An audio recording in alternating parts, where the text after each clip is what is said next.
নমস্কার বন্ধুরা, কৃষ্টি বাংলায় আগত সকল বন্ধুদের জানাই স্বাগত।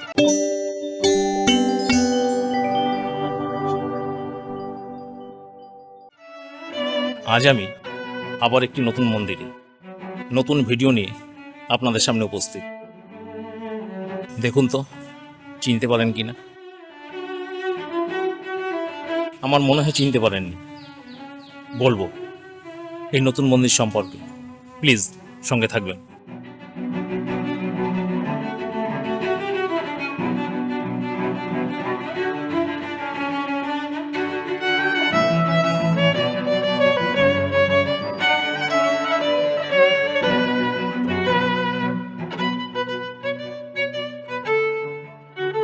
সনাতন ধর্মে দশমহাবিদ্যা হল নিরাকার দেবী আদ্যাশক্তি, যা পার্বতীর সাকার 10টি রূপের সমষ্টিগত নাম, যেমন কালী, তারা, ভুবনেশ্বরী, ছিন্নমস্তা।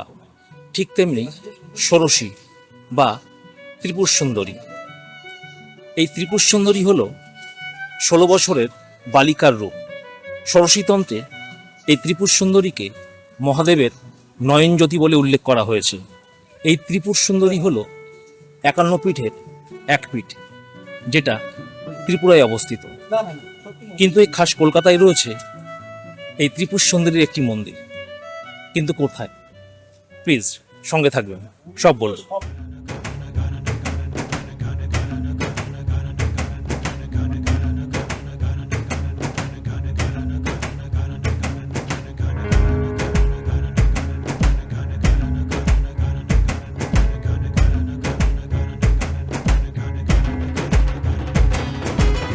সত্তর বছরের আগের সেই গ্রামকে এখন আর মেলানো যাবে না।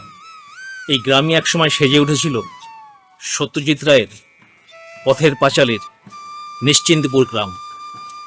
এখন আর এখানে গ্রামের ছোঁয়া নেই, আছে শহরের ছোঁয়া। আর হবে নাই বা কেন? এই বোড়াল গ্রাম তো দক্ষিণ কলকাতার শহরতলি গড়িয়ার খুব কাছেই অবস্থিত। আর এই বোড়ালেই রয়েছে মা ত্রিপুর সুন্দরীর মন্দির। আজ আপনাদেরকে এই মন্দির ঘুরিয়ে দেখাবো, সঙ্গে থাকবেন।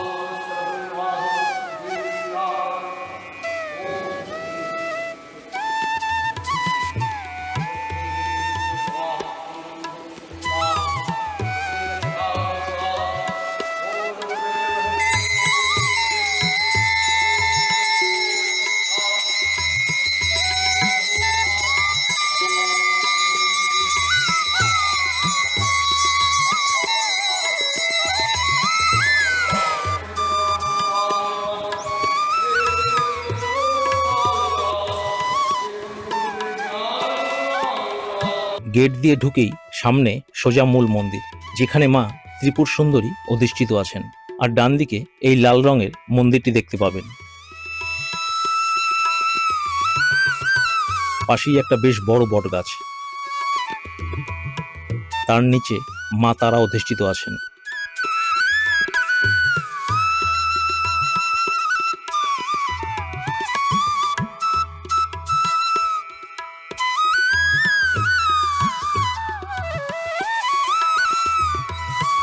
এই মন্দিরে আছেন বাবা মহাদেব, মা কালিকা, নারায়ণ শালগ্রাম শিলা, গোপাল ও লক্ষ্মী নারায়ণ এবং অনন্ত শয়ন নারায়ণ।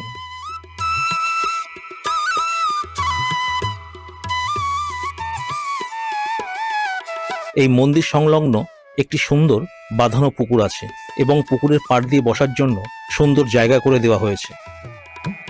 মূল মন্দিরকে সামনে রেখে ডান দিকে তাকালেই মন্দিরের কার্যালয় চোখে পড়বে। এই এলাকা ও মন্দিরের ইতিহাস সেই পাল ও সেন যুগের। বর্তমান মন্দিরটি আধুনিক হলেও এই বোড়ালে মা ত্রিপুর সুন্দরী প্রাচীনকাল থেকে অধিষ্ঠিত আছেন। মনে করা হয় 13 শতকে এই মন্দিরটি প্রথম প্রতিষ্ঠা করা হয়, আর প্রতিষ্ঠা করেছিলেন সেন বংশের কোনো একজন। এই মন্দিরটা অনেক পুরনো, প্রাচীন পুরনো মন্দির এবং খুব জাগ্রত মায়ের মন্দির, মা ত্রিপুরা সুন্দরী মন্দির। সেন বংশের আমলে প্রতিষ্ঠিত হয় এখানে। সেই থেকে এখানে নিত্য পূজা আর্চা সমস্ত কিছু নিষ্ঠাভাবে ব্রাহ্মণরা এখানে করে থাকেন। এখানে মায়ের নিত্য পুজো তো হয়, কিন্তু বছরে দুদিন মায়ের দুটি উৎসব সমারোহে পালন করা হয়। প্রথমটি মা দুর্গাপূজার অষ্টমীর দিন, আর দ্বিতীয় দিন মাঘ মাসের শুক্লাপক্ষের তৃতীয়া। এই দিন মায়ের প্রতিষ্ঠা দিবস হিসাবে পালন করা হয় এবং পঞ্চমী তিথিতে অর্থাৎ সরস্বতী পুজোর দিন অন্নকূট উৎসব হয়। মাঘ মাসের শুক্লাপক্ষের পঞ্চমী তিথি মায়ের তৃতীয়া দিন মায়ের প্রতিষ্ঠা দিবস, তৃতীয়া চতুর্থী পঞ্চমী, পঞ্চমীর দিন মায়ের মহাপ্রসাদ হয়। সরস্বতী পুজোর দিন অন্নকূট হয়, অন্নকূট হয়ে আমাদের অনুষ্ঠান শেষ হয়ে যায়। এক সময় এই মন্দিরের পূর্ব দিকে বয়ে যেত আদিগঙ্গা ভাগীরথী, আর নদীর পশ্চিম পারে ছিল এই মন্দির। সমস্ত রাজা ও বণিকরা তাম্রলিপ্ত বন্দরে যাওয়ার পথে এই বোরালে নেমে এই মন্দিরে পুজো ও রাত্রিবাস করতেন। সেন বংশের কোনো একজন এই মন্দির অনতি দূরে 42.5 বিঘার একটি পুকুর খনন করেন, যেটা বর্তমানে সেন দিঘি নামে পরিচিত। এই দিঘিতে যেতে হলে আপনাকে মন্দিরের পেছন দিকে যেতে হবে। সামনে মূল মন্দিরের যে করিডোরটি দেখতে পাচ্ছেন, সেখান থেকে ঢুকে সোজা মন্দিরের পেছন দিকে যেতে হবে। যেতে গিয়ে ডান দিকে পড়বে মায়ের গর্ভগৃহ।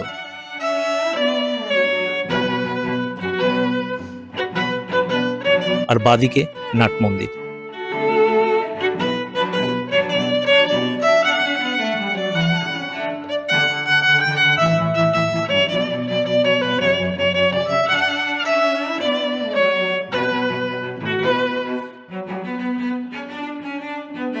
মন্দিরের পেছনে যাওয়ার জন্য এই করিডোর ছাড়াও মন্দিরের দুপাশের যে কোনো একদিক থেকে এই মন্দিরের পেছনে যেতে পারবেন। আমরা এখন এই মন্দিরের পেছনে এসে গেছি। পেছনে যে গেটটি দেখতে পাচ্ছেন, এই গেট দিয়ে বেরিয়ে মিনিট 2 হাঁটতে হবে। এবার ডান দিকে টার্ন নিলেই সেনদিঘি দেখতে পাবেন।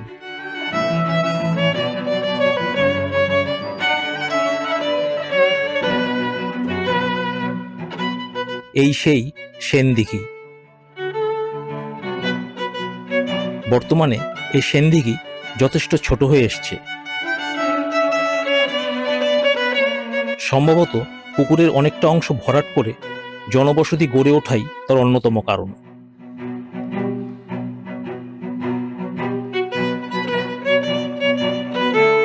সামনের যে ঘরটি দেখতে পাচ্ছেন, এখানে ভক্তদের ভোগ খাওয়ানো হয় এবং তার উপর গেস্ট হাউসের কনস্ট্রাকশনের কাজ চলছে। আমরা এখানে একটা গেস্ট হাউস তৈরি করার চেষ্টা করছি এবং সেটা আন্ডার কনস্ট্রাকশনের আছে। এবং আমাদের এখানে ভোগ খেতে গেলে ভোগের মূল্য হচ্ছে 160 টাকা, কোনো 150 টাকা হয়।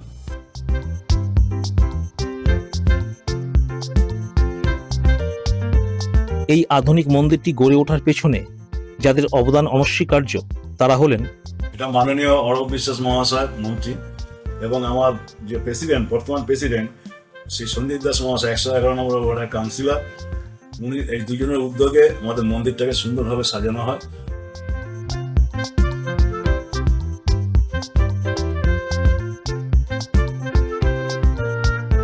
এবং আমরা এখানে প্রচুর সোশ্যাল ওয়ার্ক করে থাকি, যেমন গরিবদের বই দেওয়া, যত চিকিৎসালয় আমরা করেছি সেখানে গরিবদের বিনা পয়সায় চিকিৎসা করাই এবং ওষুধপত্র যা দরকার হয় সব আমরা নিজেরাই দিই। আর গরিব যারা মেয়েদের বিয়ে টিয়ে হয় না, তাদের এখানে আমরা মায়ের বেনারসি শাড়ি এবং সিঁদুর আলতা যা ক্ষমতা থাকে আমাদের সেই অবস্থায় আমরা দিয়ে থাকি। যারা অসুস্থ হয়ে হসপিটালে ভর্তি হয়, পয়সার অভাবে চিকিৎসা করতে পারে না, তাদের জন্য আমরা অর্থদান প্রদান করি। এবার এই মন্দিরে কিভাবে আসবেন? আমি যেভাবে এসেছি, শিয়ালদা রানাঘাট মেন লাইনে ট্রেনে করে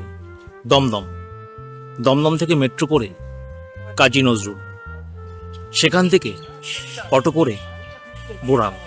এই বোরাল হাই স্কুলের সামনে নামিয়ে দেবে। স্কুলের পাশেই দেখতে পাচ্ছেন শ্রী শ্রী ত্রিপুর সুন্দরী মন্দির তোরণ। এই তোরণের নিচ দিয়ে মিনিট 5 হাঁটলেই মূল মন্দিরে পৌঁছে যাবেন।